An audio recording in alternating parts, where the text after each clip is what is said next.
Grêmio e Internacional têm semanas distintas. O Grêmio tem uma semana longa, o Internacional tem uma semana curta. Grêmio. O Grêmio joga contra o Cuiabá uma partida que não é mais de 6 pontos.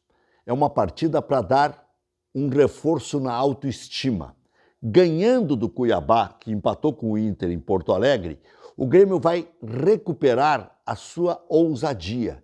Ganhar fora de casa, ter que atacar o adversário, ter que jogar melhor do que o adversário para se justificar.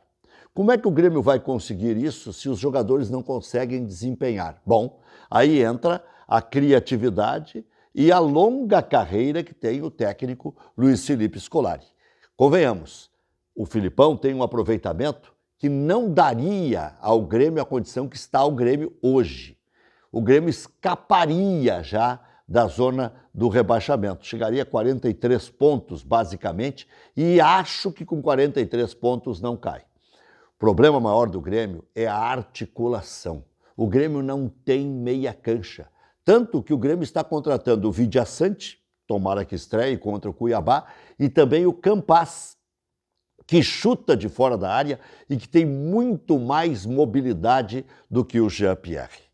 Na frente, o Borja vai alternar bons e maus momentos, como acontece com o Diego Souza. Tivemos o episódio da festa, o aniversário do Paulo Miranda, com Rafinha, com Jeromel, com Diego Souza.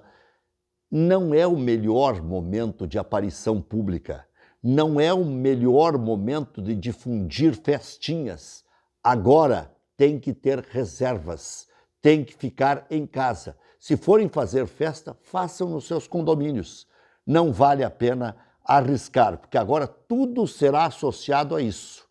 E não é esse o problema do Grêmio, porque a folga tem que ser aproveitada. O problema é quando fazer a folga. No dia que perde para o São Paulo, no dia em que a semana é apertada, o Grêmio tem Cuiabá, o Grêmio tem Bahia em casa, tem Corinthians em casa. No mínimo, o Grêmio tem que fazer 7 pontos. Em relação ao Internacional, o Inter melhorou sobremaneira. Vejam, o Grêmio tem 9 pontos, 9 gols feitos em todo o Campeonato Brasileiro. O Internacional já tem 8, só de Edenilson. E o Internacional fez 8 em 2 partidas. O Inter já conseguiu engatilhar 2 vitórias sequenciais, coisa que não acontecia desde maio, quando o Internacional ganhou do Olímpia e do Juventude na sequência. Então, o Inter meio que se aprumou. E agora vem, não um batismo de fogo, porque o campeonato já está indo para a metade, mas vem uma sequência de 2 jogos fora de casa.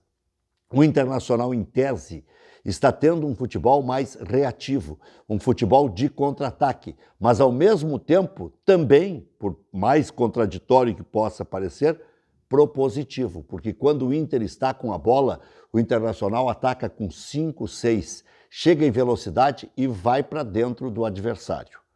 O Inter engrenou. Até onde poderá chegar? G6? G4? Se o Fortaleza estacionar, se o Bragantino continuar patinando como patinou contra o Juventude, o Inter ainda pode beliscar algo bem bom, porque melhorou extraordinariamente o rendimento do Internacional. O pé de valsa da semana, Edenilson. Tão criticado, alguns diziam já vai tarde. O Edenilson dá equilíbrio técnico ao Internacional. É o enlace entre a meia cancha e o ataque. E agora, de quebra, ainda faz 2 gols na mesma partida. E não foram de pênalti. Então, obviamente, Edenilson, o pé de valsa da semana. Não é perna de pau. Sempre começo por isso, né? Pedido como camisa 10 da seleção por um grande craque da nossa história do futebol, Tostão.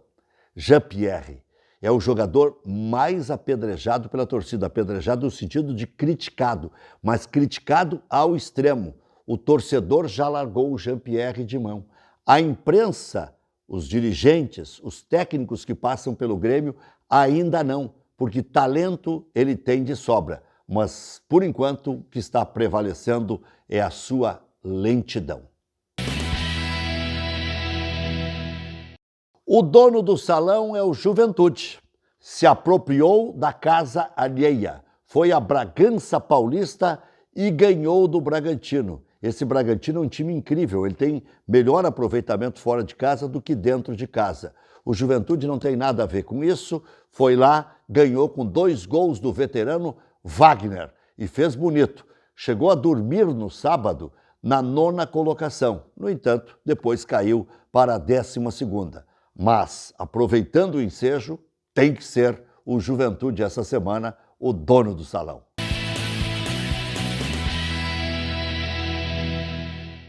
Vamos aos nossos internautas, aqueles que nos mandam as mensagens e que nós fazemos questão de responder em todos os nossos canais. Mande, que estamos prontos para lhe atender. Como, por exemplo, o Daniel Santana, o azar do Grêmio e a sorte do Inter, o futebol e seus mistérios. Pois é, o Internacional parece que se motivou com o mau momento do Grêmio, ou é uma simples coincidência. No pior momento do Grêmio, o Inter ganhou 2, uma fez 4-0 e em outra 4-2. Até tem gente que está brincando que o Internacional ganhou a Copa Guanabara, porque ganhou dos 2 times do Rio de Janeiro que estão na primeira divisão. Lembrando que Botafogo e Vasco caíram no ano passado. Mas também o contrário é verdadeiro. Se o Internacional tivesse em desgraça, de repente o Grêmio estaria ainda mais motivado, ou estaria mais motivado no caso. Márcio Martini, o Grêmio segue forte, monitora tanto no caso, né, que não contrata, kkk. Que piada essa direção do Grêmio. Estamos sendo motivo de chacota com essa direção incompetente. A direção do Grêmio já vai para 8 anos do comando do clube. Não é incompetente. O Grêmio não é que não contrate. O Grêmio contratou aos borbotões na época do Renato, que deixou essa herança, e agora tem que dispensar. Quando o Filipão chegou, tinha 44 jogadores e ele pediu para trabalhar com 30. Então o Grêmio não só dispensou, como agora está repondo. Vidia Sante da seleção paraguaia, Campas da seleção colombiana, enfim, o Borja da seleção colombiana, o Grêmio está contratando e vai contratar mais, porque no desespero se contrata em maior proporção e pagando mais, tem que ter cuidado. Marcos Scherpich, com Cortez, Lucas Silva, Jean, que é o Jean-Pierre, Alisson, Luiz Fernando, não vai ganhar de ninguém. Com esse time, rumo à 2ª divisão. Eu ainda acho que o Grêmio vai se safar. Eu faço um cálculo generoso de 42, 43 pontos. Dá 1,34, 1,37 por partida. Isso o Grêmio pode fazer. O problema é que às vezes emperra a máquina. E aí, em relação a alguns nomes aqui, tem que ter sangue. E isso aí o Filipão já conseguiu constatar. Paulo Denon.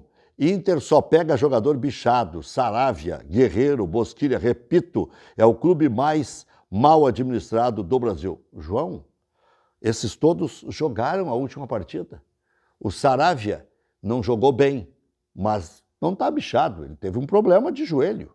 O Guerreiro ficou 1 ano fora, deu um azar, lesionou o joelho, voltou e fez gol. E o Bosquilha está recuperando contra, agora, no último final de semana, o Fluminense, o Bosquilha quase fez um gol de fora da área. E não sei, o futuro vai dizer. O atual presidente tem 3 anos para administrar o Internacional e está tentando economizar. Então, ganhar títulos e economizar ao mesmo tempo não é fácil. Paulo.2000.ss, Thiago SZ, Thiago Galhardo se achando, não é bom de grupo, estrelinha. Isso sempre tem um final ruim, né? Já foi afastado pela direção do Internacional, que vende a qualquer preço. Chega-se a falar em 2 milhões de dólares. Para alguém que já vestiu a amarelinha, também ele, Galhardo, vai pagar o preço de não poder jogar no Internacional. Se arrumar um clube bom, ainda vá lá.